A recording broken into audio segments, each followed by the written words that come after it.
sponsors de ces mercenaires, notamment Emmanuel Macron, Patrice Talon, Alassane Ouattara, nous les avons suffisamment écoutés à Boaï, qu'ils s'apprêtent eux aussi à leur tour à nous écouter rugir. Écoutez, Voilà, vous avez entendu 3 fois l'extrait de la déclaration du chef de l'État nigérien sur le tarmac de la base 101 de Niamey. C'est une déclaration très claire. Le président nigérien Abdourahmane Tiani nous dit que les terroristes mercenaires qui se sont attaqués au Niger dans la nuit du 28 au 29 décembre ont pour sponsor le président français Emmanuel Macron, le président ivoirien Ouattara Draman et le président béninois Patrice Talon. Voilà ce que dit le chef de l'État du Niger sur la base des informations à sa disposition. Maintenant, nous allons entendre la réponse du gouvernement béninois formulée aujourd'hui par son porte-parole, M. Humbé. Donnons la parole à Humbé. Monsieur Humbé, quelle est la réponse que le gouvernement béninois, dont vous êtes le porte-parole, apporte à l'accusation frontale formulée par le chef de l'État nigérien? La parole est à Monsieur Humbé. Wilfried Léandre Humbéji. Qu'il parle.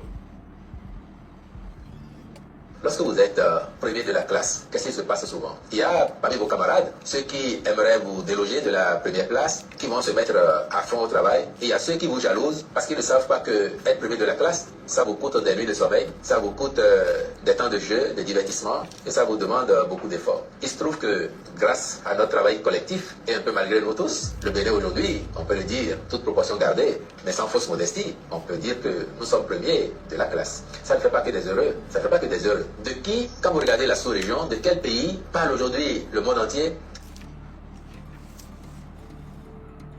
Ça vient. L'élément vient, c'est la connexion qui se fait un peu lente. J'espère que ça va se débloquer rapidement pour qu'on entende bien tout ce qu'il a à nous dire, Monsieur Humbéji. Soyons patients. Donc, nous notons que Humbéji nous informe que, eh bien, le Bénin est premier de la classe, que... Avec autant d'emphase... La suite. Il nous informe que le Bénin serait donc premier de la classe. Avec autant d'étoiles dans les yeux. Oui. J'attends un peu que que l'élément... Donc, on note les premières idées. Monsieur Humbéji nous dit que le Bénin est premier de la classe, qu'il y a des concurrents dans la classe qui sont jaloux de lui, et que le Bénin, collectivement, est reconnu dans le monde entier comme le premier de la classe africaine. Et que c'est cela que le monde entier lui reconnaît. Et c'est pour cela que les gens disent éventuellement du mal du Bénin. Monsieur Humbé, continuez. Alors, j'aimerais peut-être... Je laisse l'élément, je vais le télécharger pour donner une chance à ce que ça passe bien. Voilà. Peut-être qu'on aura plus de chance là maintenant. Ah oui. À fond au travail. Et il y a ceux qui vous jalousent parce que... Lorsque vous êtes premier de la classe, oui. Qu'est-ce qui se passe souvent? Oui. Il y a parmi vos camarades ceux qui aimeraient vous déloger de la première place, qui vont se mettre à fond au travail. Et il y a ceux qui vous jalousent parce qu'ils ne savent pas que être premier de la classe, ça vous coûte des nuits de sommeil, ça vous coûte des temps de jeu, de divertissement, et ça vous demande beaucoup d'efforts. Oui. Il se trouve que... Le réseau flotte toujours. Le réseau flotte toujours, mes chers amis. Mais on a déjà l'essentiel de la déclaration de M. Humbé. On a déjà l'essentiel de la déclaration de M. Humbé. Et cela nous permettra de comprendre. De comprendre de quoi il nous parle. Bon. Grâce à notre travail collectif, et un peu malgré nous tous, le Bénin aujourd'hui, on peut le dire, toute proportion gardée, mais sans fausse modestie, on peut dire que nous sommes premiers de la classe. Ça ne fait pas que des heureux, ça ne fait pas que des heureux. De qui, quand vous regardez la sous-région, de quel pays parle aujourd'hui le monde entier, avec autant d'emphase, avec... Bon, je vais m'arrêter là. J'ai l'essentiel de l'idée de monsieur, Wilfried Léandre Humbé répond aux accusations d'implication directe du Bénin dans l'attaque qui a eu lieu dans la nuit du 28 au 29 janvier 2026 contre la République du Niger. Il y répond en disant que ces accusations relèvent essentiellement de la jalousie parce que le Bénin serait premier de la classe. Examinons d'abord l'argument de Wilfrid Léandre Humbe qui prétend que le Bénin serait premier de la classe. Pourquoi choisit-il cet argument? Il choisit cet argument parce que, pour ne pas répondre à la précision de l'accusation qui est faite à propos de l'implication du gouvernement béninois de Patrice Talon dans la déstabilisation du Niger, pour ne pas répondre à cette question, il essaye de créer une concurrence, une rivalité entre les peuples frères du Bénin et du Niger. Il essaye d'exciter, pour ainsi dire, le micro-nationalisme béninois contre le micro-nationalisme nigérien, afin d'empêcher les opinions béninoises et nigériennes de comprendre le véritable rôle anti-béninois, anti-nigérien et anti-africain de Patrice Talon. Est-ce que vous comprenez? Voilà le mécanisme qui amène Humbe à laisser l'accusation principale. On dit le Bénin est impliqué dans la déstabilisation du Niger et que le Bénin est l'un des sponsors avec la France de Macron et la Côte d'Ivoire de Ouattara de l'attaque du 29 janvier 2026. C'est une accusation précise, c'est une accusation millimétrée. Or, ce monsieur de Humbe, dont je vais vous parler un peu plus tout à l'heure, refuse de répondre à l'accusation. Et il va chercher du renfort en tentant d'instrumentaliser l'amour que notre peuple africain du Bénin a pour lui-même, en tant que peuple africain, en tant que nation.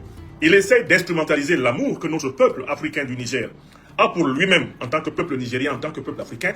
Et il veut amener les deux peuples à se détester et à s'affronter, ce qui lui permettrait de noyer et de cacher les responsabilités du gouvernement de Patrice Talon, qui n'est pas en phase avec l'écrasante majorité des Béninois. C'est cette machination diabolique que je voudrais vous aider à comprendre, afin que des deux côtés de la frontière coloniale, qui fut autrefois tracée entre notre Bénin et notre Niger, on ne se laisse pas divertir, on ne se laisse pas distraire et qu'on ne se trompe pas d'adversaire. L'adversaire, c'est le néocolonialisme français et ses valets dans la sous-région ouest africaine. C'est cela l'adversaire et c'est cela l'ennemi. Le néocolonialisme français et ses valets africains. L'ennemi, c'est la France-Afrique. On veut nous amener à oublier l'ennemi.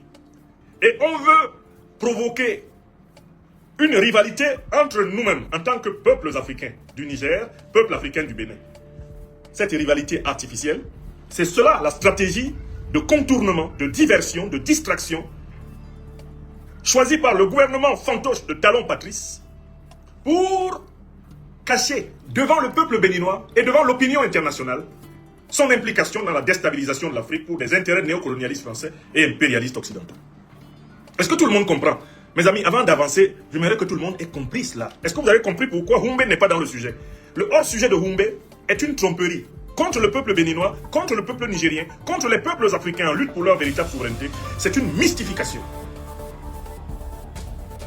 Le président Abdourahmane Tiani n'a pas accusé le peuple béninois. Il a accusé Patrice Talon, l'actuel président fantoche du Bénin. Il l'a accusé d'être sponsor des groupes terroristes qui ont attaqué son pays. Or là, eh bien, Wilfrid Léandre Humbedi, lui, essaye de faire comme si c'est le peuple béninois qui a été accusé par, eh bien, le président nigérien. Et il essaye de créer une rivalité entre le peuple béninois et le peuple nigérien. Pour qu'on ne se souvienne pas que c'est Talon Patrice, qui est lui-même un ennemi du peuple béninois, et qui est un ennemi du peuple africain, qui est la cible de Tiani. Celui qui a compris cela rentre dans la dimension géopolitique du problème. Et il comprend à quel point ce monsieur Wilfrid Léandre Humbedi est dangereux. Celui ou celle qui a compris le principe de cette diversion, le principe de cette tentative de contournement de l'accusation frontale, celui ou celle qui a compris cela mesure le degré de dangerosité de ce monsieur, de Wilfrid Léandre Humbedi et de son maître Talon Patrice. Est-ce que vous comprenez? Bon, alors, examinons maintenant le contenu de l'argument de Humbe. Humbe dit que le président nigérien accuse le président béninois d'être impliqué dans la déstabilisation subie le 29 janvier parce qu'il est jaloux du Bénin, parce que le Bénin est premier. Moi, je suis juste allé voir les chiffres actuels du Bénin, de la part même des maîtres de Talon. Quels sont les chiffres actuels du Bénin? Il y a un indice très simple qui permet aujourd'hui de savoir si un pays, sur pratiquement 200 pays dans le monde, si un pays, 200 pays environ qui sont classés dans le monde, si un pays a vraiment substantiellement fait progresser sa population. Quel est cet indice? C'est l'indice du développement humain. Le Bénin est 173e pays au rang mondial de l'indice du développement humain. 173e sur environ 200 pays qui sont classés. Est-ce qu'il est premier? Il est premier pays africain. Il est 173e mondial à l'indice de développement humain. L'écrasante majorité de notre population au Bénin, qui est une population d'environ 15 millions d'habitants, l'écrasante majorité de notre population vit encore en deçà du seuil de pauvreté. Mais de qui se moque Oumbédi? Il se moque de nous, les Africaines et les Africains du Bénin, qui dans notre écrasante majorité croulons encore dans la pauvreté. Dans notre écrasante majorité, ne pouvons pas encore correctement scolariser nos enfants, correctement nous soigner. Ne pouvons pas correctement nous déplacer. Ils se moquent de nous en disant qu'on est jaloux de nous, alors que nous sommes dans la situation de la plupart des peuples africains paupérisés. Et que notre condition n'est guère meilleure que celle de nos frères et sœurs du Niger. Au regard de l'histoire d'exploitation que nous avons subie ensemble et des errements de la gouvernance dont nous sommes tous victimes. Bon, c'est juste incroyable. Comment un pays qui est 173e à l'indice du développement humain peut être présenté comme le premier de la classe? Bon, prenons au niveau de la taille de notre nation africaine du Bénin. Il y a 114 760 km². C'est la superficie que nous avons au Bénin. C'est ce que les colons ont tracé pour emprisonner notre peuple dans ce qu'ils ont appelé le Dahomey. Écoutez, il y a 114 760 km². Bon, si c'est par rapport donc au Niger, regardons un peu combien de kilomètres carrés il y a au Niger. Je tape le Niger, les chiffres du Niger. Il y a 1 267 000 km². Mais je dis, le Bénin est premier par rapport au Niger, de quel point de vue? La population au Niger, elle est de 28 millions d'habitants en 2026. Bon, sur quelle base Woumbé veut-il créer une comparaison entre nos peuples? En quoi la condition de la majorité des Béninois est-elle supérieure à la condition de la majorité des Nigériens? Quand vous allez voir les chiffres, ils sont largement comparables. Mais qu'est-ce qu'il a piqué? Pourquoi ce type-là essaye de monter les Béninois contre les Nigériens et les Nigériens contre les Béninois? Alors qu'on a accusé un Béninois, Talon Patrice, l'actuel président. C'est lui qui a accusé. On n'a pas dit le peuple béninois. Le président Abdourahmane Tiani n'a pas dit le peuple béninois est sponsor. Il dit Patrice Talon. Il dit Emmanuel Macron. Il dit Alassane Dramane Ouattara. Il n'a même pas dit le peuple français. Il n'a pas dit le peuple ivoirien. Il a nommément cité les chefs d'État de ces pays. Et il dit qu'ils sont co-responsables de la déstabilisation de son pays. Bon, comment Oumbédi peut croire que la manœuvre qui consiste à présenter cela comme une affaire de jalousie va passer? Les Béninoises et les Béninois, qui sont informés de l'état général du continent africain, savent que leur condition n'est guère enviable à celle de leurs frères nigériens, à celle de leurs frères camerounais, à celle de leurs frères ivoiriens. L'Afrique est paupérisée. Je ne dis pas que l'Afrique est pauvre. L'Afrique est appauvrie. Donc, je ne sais pas sur quel chiffre il se base pour classer le Bénin premier de la classe dans une Afrique paupérisée depuis plusieurs décennies par le néocolonialisme français et par l'incurie de nos propres dirigeants. Si on était dans les chiffres, mais comment on l'appelle, le produit intérieur brut, la croissance du Niger, elle a bondi. Elle est supérieure à la croissance béninoise cette année. Le taux de croissance du Niger depuis 2023 est supérieur au taux de croissance béninois. Mais ça ne veut rien dire toutes ces comparaisons en fait. Je vous évoque simplement ces chiffres-là pour vous dire mais que c'est stupide même que quelqu'un fasse cette comparaison. Puisque, écoutez, des deux côtés de la frontière que les Français ont tracé, entre l'actuel Bénin et l'actuel Niger, quel peuple y a-t-il là? Ne sont-ce pas les mêmes populations africaines? Ne sont-ce pas les mêmes ethnies africaines? N'est-ce pas la même civilisation négro-africaine des deux côtés de la frontière coloniale? Est-ce que un porte-parole d'un gouvernement qui essaye de cacher les responsabilités criminelles de son chef en excitant le micro-nationalisme hérité des frontières coloniales, est-ce qu'un tel type n'est pas potentiellement coupable de haute trahison? C'est une forme de haute trahison, pas seulement contre le peuple béninois, mais contre le peuple africain. Dans cette crise politique qui traverse l'Afrique de l'Ouest, nous avons tous la responsabilité de ne pas jeter nos peuples les uns contre les autres. Nous avons tous la responsabilité de ne pas confondre les peuples, les nations avec les dirigeants. Car la plupart des politiques qui sont menées contre les peuples africains sont menées par des dirigeants qui sont des ennemis de leur propre peuple.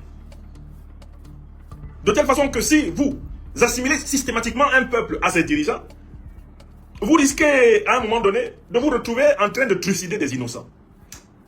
Or, ce que nous fait eh bien, Wilfried Léandre Humbedi, c'est qu'il veut littéralement jeter le peuple béninois contre le peuple nigérien contre le peuple béninois, uniquement parce qu'il ne veut pas répondre à une question claire, à une accusation claire et précise. Vous, avec Macron, vous, Talon, avec Macron et Ouattara, vous êtes les sponsors de ceux qui ont attaqué l'aéroport de Niamey le 29 janvier. Alors donc, revenons à cette accusation précise. J'ai lu la presse occidentale, j'ai lu la presse française, j'ai lu la presse néocolonialiste. Tous se sont empressés, non pas de répondre à l'accusation, mais de ventiler une théorie à laquelle nous sommes habitués. Selon cette théorie, ce sont, entre guillemets, les djihadistes de l'État islamique qui ont attaqué l'aéroport de Niamey, la base 101 de Niamey. Ça, c'est la ligne éditoriale qu'ils ont choisie. Faire porter la responsabilité de l'attaque contre le Niger à leurs mercenaires terroristes de l'État islamique. Bon, si RFI, France 24, TV5, tout le monde, Reuters, se sont passés le mot, l'AFP, se sont passés le mot pour dire que c'est l'État islamique qui a attaqué l'aéroport de Niamey. Le but, c'est d'empêcher l'accusation qui a été formulée par le président Abdourahmane Tiani, selon laquelle, eh bien, c'est Macron, le président français, c'est Talon, le président béninois, c'est Ouattara Draman, eh bien, le président, eh bien, fantoche de la Côte d'Ivoire. Examinons donc la thèse défendue par les médias de la France-Afrique, à savoir que c'est l'organisation de l'État islamique qui a attaqué l'aéroport de Niamey. Mais qu'est-ce que l'organisation de l'État islamique? Qui a créé l'organisation de l'État islamique?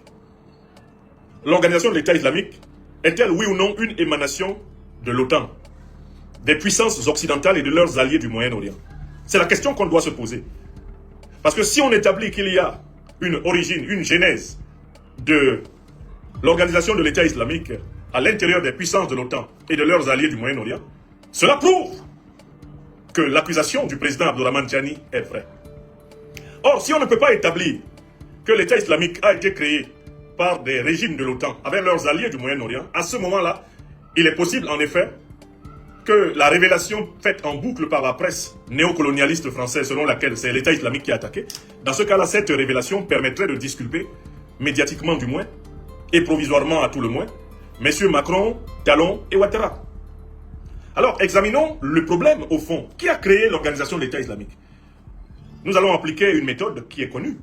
L'art de manger notre piment dans leur propre bouche. Nous allons donner la parole à l'actuel président des États-Unis d'Amérique. Il est chargé de nous dire qui a créé l'organisation de l'État islamique, dont l'un des grands chefs est d'ailleurs un ami personnel de l'actuel président des États-Unis d'Amérique, à qui il a donné des parfums. Il s'appelle Ahmed Al-Shara. L'un des grands chefs de l'État islamique a été récemment intronisé avec le soutien de l'OTAN à la tête de la Syrie, après la chute organisée du régime alawite de Bachar el-Assad. Nous allons donc nous excuser auprès de M. Humbé, nous excuser auprès de M. Macron, Talon et puis Ouattara Draman, pour donner la parole à quelqu'un qu'ils reconnaissent comme étant leur chef. N'est-ce pas, puisque c'est le chef suprême de l'OTAN, le président américain, c'est le chef suprême de l'OTAN. Il s'ensuit que si lui, il nous dit qui a créé l'organisation de l'État islamique, s'il se trouve que c'est l'OTAN qui a créé, un pays de l'OTAN qui a créé l'organisation de l'État islamique, qui plus est le plus important pays de l'OTAN, on pourra revenir donc sur l'accusation du président Tiani et dire de manière scientifique et incontestable ce qu'il a dit est vrai. Bon. Président Donald Trump, venez ici. Dites-nous qui a créé l'organisation de mercenaires criminels de l'État islamique. Allons-y. Qui a créé ce machin? Qui a créé cette chose-là? Ok, allons-y. C'était il y a 9 ans. Aux États-Unis, Donald Trump ne recule devant rien pour tenter de discréditer son adversaire dans la course à la Maison-Blanche.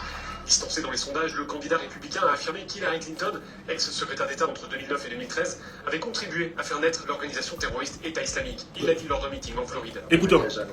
Notre gouvernement est à l'origine du groupe État islamique. Pour moi, le président Obama et Hillary Clinton sont les fondateurs de l'État islamique. Merci. En fait, Hillary Clinton pourrait se voir remettre une distinction. Vous savez, comme on dit chez les sportifs, le trophée du meilleur joueur. Eh bien, le groupe État islamique pourrait lui décerner une telle récompense. Merci, monsieur. ISIS will hand her the most valuable player award. L'équipe d'Hillary Clinton a dénoncé les propos de Trump. On recommence. Nous, ce qui nous intéresse. Trump ne recule devant rien pour tenter une de deuxième fois. son adversaire dans la course à Je suis à Bamako. Distancé dans les sondages, le candidat républicain a affirmé qu'Hillary Clinton, ex-secrétaire d'État entre 2009 et 2013, avait contribué à faire naître l'organisation terroriste État islamique. Ouais. Il a dit lors d'un meeting en Floride. Government has unleashed ISIS. Notre gouvernement est à l'origine du groupe État islamique. Ouais. Pour moi, le président Obama et Hillary Clinton sont les fondateurs de l'État islamique. Tout à fait. En fait, Hillary Clinton pourrait se voir remettre une distinction. Vous savez, comme on dit chez les sportifs, le trophée du meilleur joueur. Ouais. Eh bien, le groupe État islamique pourrait lui décerner une telle récompense. ISIS will hand her the Most Valuable Player Award. L'équipe d'Hillary Clinton a dénoncé les propos de Trump tout en... Bon, écoutez, ça fait déjà 2 fois, tout le monde a entendu. Une 3e et dernière fois, qui a créé l'organisation de l'État islamique? Allez-y. Aux États-Unis, Donald Trump ne recule devant rien pour tenter de disqualifier son adversaire dans la course à la Maison-Blanche. Distancé dans les sondages, le candidat républicain a affirmé qu'Hillary Clinton, ex-secrétaire d'État entre 2009 et 2013, avait contribué à faire naître l'organisation terroriste État islamique. Il l'a dit lors d'un meeting en Floride. Government has unleashed ISIS. Notre gouvernement est à l'origine du groupe État islamique. Pour moi, le président Obama et Hillary Clinton sont les fondateurs de l'État islamique. En fait, Alors, je m'arrête là. Est-ce que vous pouvez écrire la phrase suivante? Chacun de ceux qui suivent cette émission, il faut participer à la défense et à la manifestation de la vérité. L'actuel président des États-Unis d'Amérique, Donald Trump, a affirmé de façon claire et indiscutable que l'organisation terroriste de l'État islamique a été créée par le régime américain de Barack Hussein Obama. Que c'est une organisation qui a été créée par les services secrets américains, par le régime américain sous Barack Hussein Obama. Chacun d'entre nous doit écrire cette phrase parce qu'on doit s'habituer à répéter ce qui est vrai. La presse française officielle dit que c'est l'organisation de l'État islamique qui a attaqué l'aéroport de Niamey. Donald Trump, l'actuel président des États-Unis d'Amérique, nous dit que l'organisation de l'État islamique est une émanation du gouvernement américain sous Obama.